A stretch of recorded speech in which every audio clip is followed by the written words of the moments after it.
So how did being in the hospital for the better part of 5 days impact my progress on my weight loss journey? Find out in update number 3 of Losing It 2025.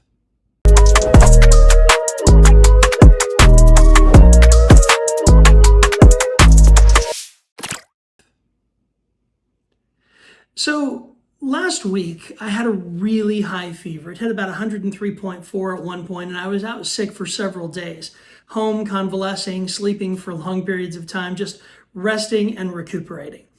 But Thursday of last week, I noticed that there was something wrong with my leg, and it was bad enough that I decided to go to the urgent care. And the doctor at the urgent care decided that it was bad enough that I needed to be admitted to the hospital. It was a bad case of cellulitis. I'm still recovering from it. Thank you for your prayers and concern. That having been said, while I was in the hospital, I did face some very significant challenges in regards to trying to eat a whole food plant-based diet. It is neither whole food nor plant-based. Now, first of all, I don't even think it's fair to say that what I ate while I was in the hospital was a whole food plant-based diet, because I had very little control over the foods that I was eating or how those foods were prepared. But I did do the very best I could, and I worked very hard to stick to at least a vegan diet while I was there. Now, you would think that it would be easy, that you could just say, hey, I'm a vegan, please make sure that I don't have any meat or dairy in my meals, and that the kitchen would be able to accommodate you.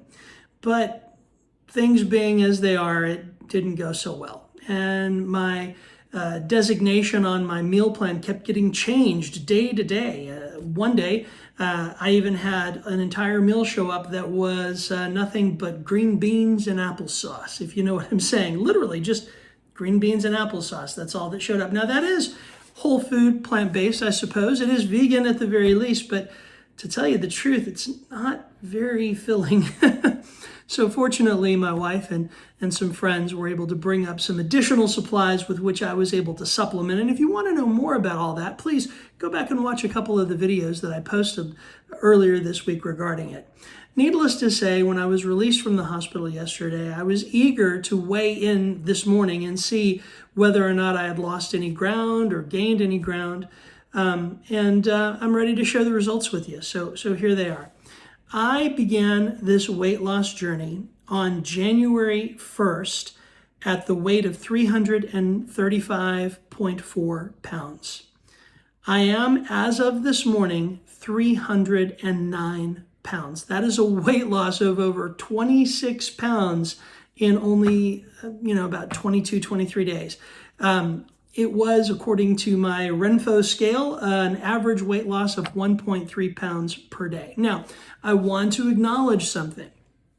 I cannot attribute that entire weight loss to eating a whole food plant-based diet. At least some of it was very likely due to the Lasix and other things that they gave me while I was in the hospital that caused me to lose a lot of water. They were giving me medications to help the swelling in my leg.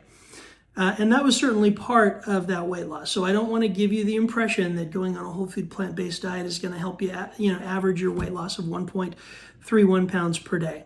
This is not medical advice. This is not even nutritional advice. I'm just telling you what I'm doing and what I'm experiencing as I attempt to lose 100 pounds in 2025. Now, that Renfo scale that I use is a pretty amazing piece of equipment, and it gives a lot of additional details aside from just how much you weigh. And I also want to share this because there have been a couple comments that I've seen here and there that have been like, okay, yeah, but how much muscle mass are you losing? And because, not eating meat and all of those things. So I want to share with you some numbers. I want to share with you not only my weight, but also my BMI, my body fat percentage, my skeletal muscle percentage, my fat-free mass, and my muscle mass over this same period of time. The first number that I share will be what it was when I started on January 1st. The second number will be what it was according to my Renfo scale as of this morning. So on January 1st, I had a body mass index of 45.5, and this morning it was 41.9. So that is a fairly significant reduction over that short period of time. On the first, my body fat percentage was 52%. That's a lot. Today, it was 47.1. That's still a lot, but it's less than 52, and I'll take it. My skeletal muscle at the beginning was 30.6. Now, some people might say, ooh, I wonder if that went down. No, in fact, it went up to 33.9. So my skeletal muscle has increased while I've been eating a whole food plant-based diet. How about my fat-free mass? It was 161 on January 1st. It's 165 today. So that tells you that I am actually losing fat. My muscle mass on January 1st was 153. My muscle mass as of this morning was 157. So every single one of those metrics, every single one of them has improved on a whole food plant-based diet. I'll give you one other interesting, though somewhat anecdotal piece of information. When I first started on January 1st, and I got up that morning and I took my fasting blood glucose with my glucose monitor, or with my, not the glucose monitor, but the little thing you test your blood with. I'm so new at this, I don't even know what that's called. But anyway, my fasting blood glucose on that first day, January 1st, was 155 when I woke up that morning. This morning, when I woke up, that fasting blood glucose was 125. So that is more than 25 points lower than it was on that first day. Now, I grant you that's an anecdotal example.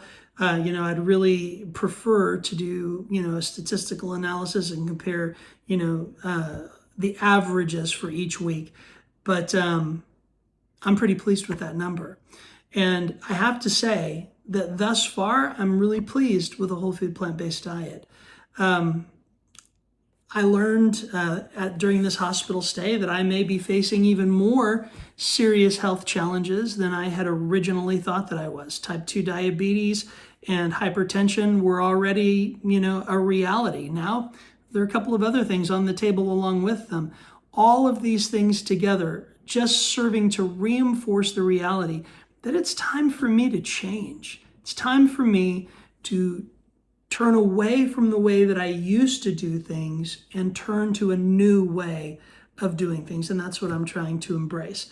In the Bible, they talk about repentance. What is repentance? Repentance is to have a change of mind, a change of heart, and a change of direction. Well, for a long time, I've believed in my mind that eating a whole food plant-based diet was the best way to go. And yet I just couldn't bring myself to do it. My heart wasn't in it. And because of that, my behaviors never changed.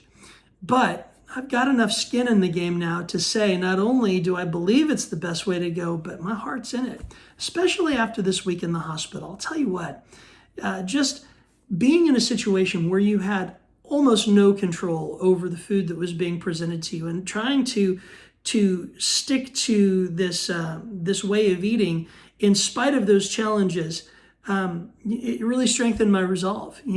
I could have looked at this and said, you know what, the doctors know what's best. Whatever they give me to eat, that's what I'm going to eat. I could have taken this as an opportunity to say, this whole food plant-based thing, it was a great idea. I liked it while it lasted, but look, I'm in the hospital. I don't have any control over this. I'm just going to eat what they give me. Those excuses entered my mind, but I didn't give an inch. I didn't back down. In fact, I doubled down on my commitment to stick to my eating plan, even if I had to be a little cranky about it, or at least a little, not really cranky. I was polite the whole time, but I had to insist. I said, no, I'm not going to do that. And what that meant is sometimes I didn't eat. Breakfast came and went, and I sent back what they had given me, and nothing showed up until lunch. And when lunch showed up, it was fajitas. It was the wrong thing. So I sent that back again. And so maybe 45 minutes later, lunch finally showed up. So on that first full day in the hospital, I don't think I had anything to eat until about 1 or 2 o'clock that afternoon. But you know what? That's fine. Trust me, I've got plenty of reserves. The point that I'm trying to make is no matter what challenges you're facing, you have a choice. You do. You have a choice as to what you put in your mouth. You may find yourself in circumstances and situations where trying to eat a healthy meal is inconvenient, where maybe your choices are limited. So make the best choice available to you within the circumstances in which you find yourself. That's what I have found that I need to do. And you know what? Only 3 weeks in, and I've already lost 26 pounds. So we are actually a quarter of the way to our goal of losing 100 pounds in 2025, and we're not even a full month into the journey. Now, here's what I know. It's going to get harder, you know? The initial weight loss is generally the easiest weight loss. I recognize that there are going to be times when I'm bored with the foods that I'm eating. I recognize that there are going to be times when I plateau. I recognize that there are going to be times that I even actually gain some weight back. There are going to be hills and valleys, even when I'm doing everything right. But guess what? I have a plan for those times. And that plan includes not losing my focus, not losing heart, but pulling out another stop and trying another approach to sort of mix things up and keep heading on down that road of losing 100 pounds in 2025. Again, I just want to reiterate, this is not a flashy channel. There are not going to be a lot of bells and whistles. I'm hardly even editing this video. I'm recording it with my camera sitting in my living room. Didn't even break out the light ring. This is just the light bulb above. Look, if you're watching this channel because you think it's going to be professional or polished, obviously you're in the wrong place and you've probably already tuned out by now. But if you're looking for just a regular guy who's trying to figure it out and who is committed and dedicated to learning and to growing and to changing his life, and you want to be along for that ride to cheer me on or maybe to take some inspiration from my struggles, well then you're in the right place. Welcome aboard. And that's it for week 3 of Losing It 2025.